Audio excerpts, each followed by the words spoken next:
નમસ્કાર,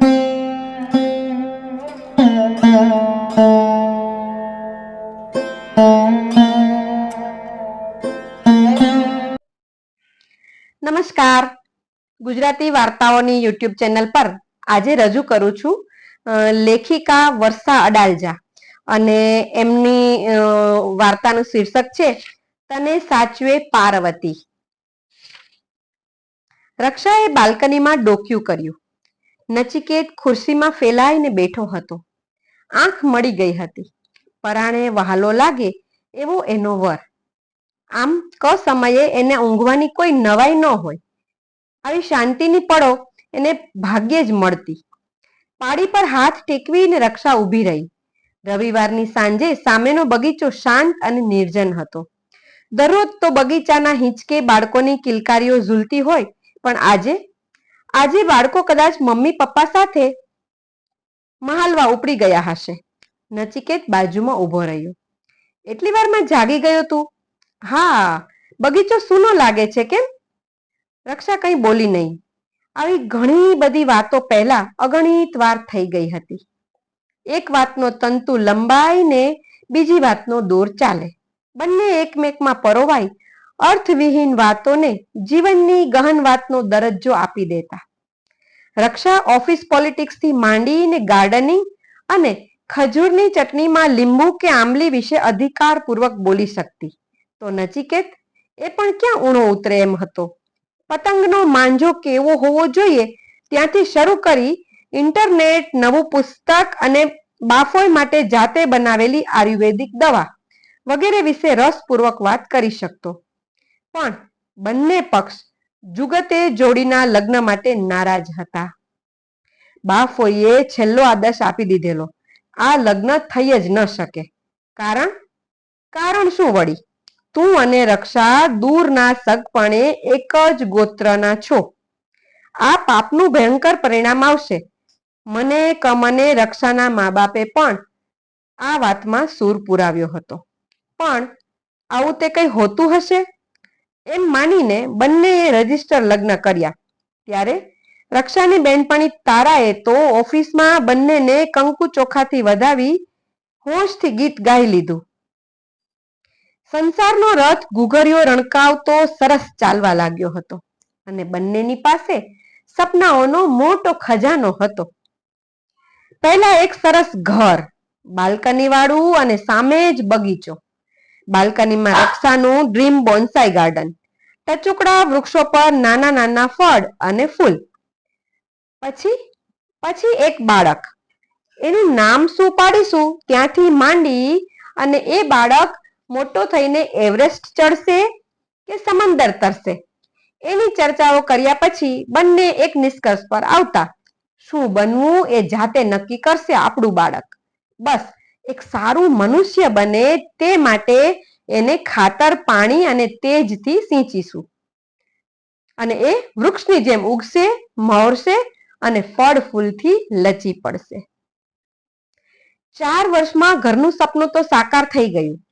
જેવું જોઈતું હતું એવું. બાલ્કની અને સામે વળી બગીચો. રક્ષાના બોન્સાઈ ગાર્ડનમાં દાડમડીને લાલ ચટક નાના ફળ લાગ્યા હતા અને સૂરજનો પીળો ચટ્ટ તડકો સોનેરી સંતરા ગડચટા બન્યા હતા. હવે બંનેની ધીરજ નહોતી. આપણું બાળક રોજ સાંજે બગીચામાં ઝૂલવા રમવા લઈ જશું. પકડદાવ રમતા રમતા આપણે સંતાઈ ગયેલા શૈશવને પકડી આવીશું.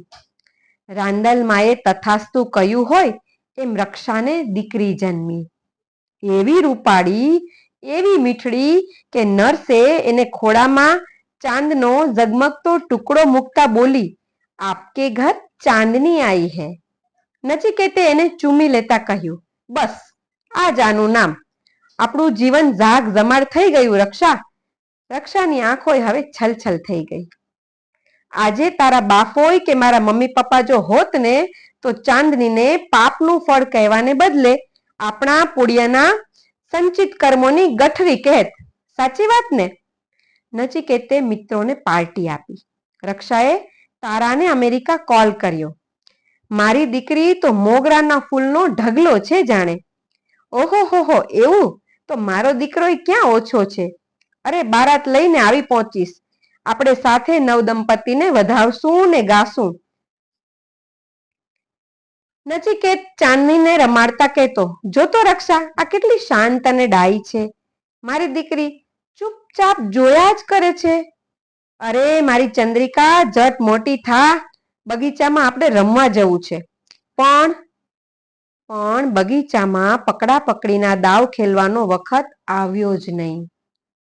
મેડિકલ સાયન્સે અંતિમ ચુકાદો આપી દીધો. Chandni is a mentally challenge child. એ રાત્રે ચાંદનીને હૈયે ચાંપી રક્ષાએ હૈયા ફાટ આક્રંદ કર્યું. એણે ઈશ્વરને એક જ પ્રશ્ન પૂછ્યો, વાય મી અ ગોડ? શા માટે અમારી સાથે આમ પ્રભુ? નચિકેત ચૂપચાપ પત્નીની પીઠે હાથ પસવારતો રહ્યો.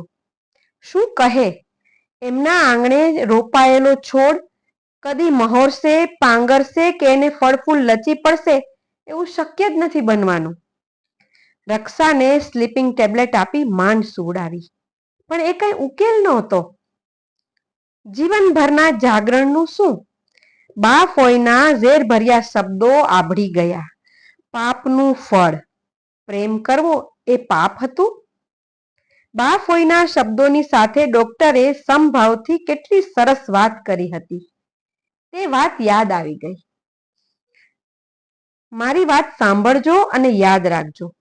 મારા ભાગ્યમાં કેટલા મા બાપોને આઘાતજનક ને ક્યારેક તો ભયંકર નિદાનો આપવા પડે છે. હું પણ ડિસ્ટર્બ થઈ જાઉં છું. પોતાના સંતાનની જિંદગી નિરર્થક વહેતી જતી જોઈ રહેવું એ પણ એક અગ્નિ પરીક્ષા છે. ત્યારે હું એમને એક જ વાત કહું છું, ઈશ્વર શક્તિશાળીને જ પીડાનું વરદાન આપે છે. આ શાપ નથી. You are the chosen one. Nachiket બાલ્કનીમાં ઊભો રહ્યો. ચોઝન વન, માનસિક ખોડખાપણ અને વિકલાંગ બાળકના પિતા બનવાનું ઈશ્વરે એના કપાળમાં સૌભાગ્ય તિલક કર્યું છે. ભલે તો એમ. હવે ઈશ્વરની આ કરુણાને લાયક તો બનવું જ પડશે. નચિકેત સવારે રક્ષાને ઉઠાડી અને કોમળતાથી એનો ચહેરો હાથમાં પકડી લીધો. જો રક્ષા, મારી વાત ધ્યાનથી સાંભળજે. ઈશ્વરે એક સુંદર આત્માને આપણી પાસે મોકલ્યો છે. આપણે એમની ખૂબ સેવા કરવાની છે. એને અઢળક પ્રેમ આપવાનો છે. આવો અવસર સૌને મળતો નથી. સમજે છે ને મારી વાતને તું? હું નથી સમજતી, કશું નથી સમજતી. આપણા પ્રેમની આવી ધીર વિડંબના. એના કરતા તો નચિકેતે રક્ષાના મોઢા પર હાથ મૂકી દીધો. બસ, શું મને આઘાત નહીં લાગ્યો હોય? પણ ધીમે ધીમે આપણને સત્ય સમજાશે કે દિવસ રાત એની સેવા કરતા કરતા આપણે વધુ નિસ્વાર્થ અને ઉદાત્ત માનવી બનતા જઈશું. એ સૌભાગ્ય ચાંદનીના લીધે આપણને મળ્યું છે. રક્ષાની આંખોમાં ફરી પૂર ઉમટી પડ્યા. પોતાના સંતાનોએ સગડું આપી દેવાની હોડમાં મા બાપો ભૌતિક જીવન પાછળ દોડતા રહે છે. પણ એમ જ તો સંસાર ચાલે છે. જાણું છું, પણ વિચાર કર. પોતાનું અસ્તિત્વ ભૂંસીને ચૈતન્યહીન બનવાનો, આ શાપ વહોરવાનો કેટલા સંતાનો માતા પિતાને એક સુંદર ઉદાત્ત જીવનની સોગાત આપે છે. આપણે ભાગ્યશાળી છીએ. આપણે આ ક્ષણની પ્રતિજ્ઞા લેવાની છે. નચિકેત, આપણે ક્યારેય રડીશું નહીં. આપણી જાતની દયા નહીં ખાઈએ. બીજાને આપણને બિચારા કહેવાનો મોકો નહીં આપીએ. બીજી પ્રતિજ્ઞા, આપણે ક્યારેય બીજું સંતાન નહીં થવા દઈએ. રક્ષા, તું જાણે છે ને તું શું બોલે છે? હા નચિકેત, આ તો તપશ્ચર્યા થઈ ગઈ. મારી વાત સાંભળ. કોલેજના એક સોશિયલ પ્રોજેક્ટ માટે મારે ચિલ્ડ્રન્સ હોસ્પિટલમાં મેન્ટલી ચેલેન્જડ જગ્યાએ અને ભાતના શારીરિક માનસિક ખોડ ખાપણવાળા બાળકો માટે કામ કરવાનું હતું. મારી વાત ક્યાં પૂરી થઈ છે? મારી વાત સાંભળ. તરફડતા, રીબાતા અને વેજીટેબલ લાઈફ જીવતા બાળકો પાછળ ઘસાતો હિચરાતા મા બાપોને તું જુએ ને તો તારા આ વિચારો, ખયાલો અને તપશ્ચર્યા બધું જ એક બાજુ મુકાઈ જાય. ભાંગીને ભૂકો થઈ જાય આ બધા શબ્દોનો. હું 2 જ દિવસમાં એ જગ્યાએથી ભાગીને નીકળી ગઈ હતી. ભાગીને ક્યાં જઈશું રક્ષા? તું મને કે. કેટલા વિશ્વાસ અને શ્રદ્ધાથી ચાંદનીએ આપણે ત્યાં જન્મ લીધો હશે. રક્ષા અને નચિકેત કેટલાય સપનાઓ ગૂંથી અને ઘર માંડ્યું હતું પતિ પત્નીએ અને બાળકની રાહ જોતા હતા. બાળકના સ્વરૂપે ચાંદની એમને ત્યાં ઉતરી. વર્ષા અડાલજાની ખૂબ જ લાગણી સબર અને હૃદયસ્પર્શી વાર્તા છે. ભાગ 1 અહીંયા આપણે 10 મિનિટ થવા આવી છે એટલે ભાગ 1 આપણે અહીંયા પૂરો કરીએ છીએ. અને આગળ વાર્તામાં શું બન્યું, ત્રણેયની જિંદગીમાં કેવા કેવા પ્રશ્નો આવે છે, કેવા વણાકો આવે છે અને વાર્તાનો અંત શું આવે છે. લેખિકા વર્ષા અડાલજાએ ખૂબ સરસ રીતે વાર્તા લખેલી છે. મને ખૂબ ગમી છે એટલા માટે જ આપ સૌની સાથે શેર કરું છું. પણ ભાગ બીજા માટે આપણે આવતીકાલે ફરી મળીશું.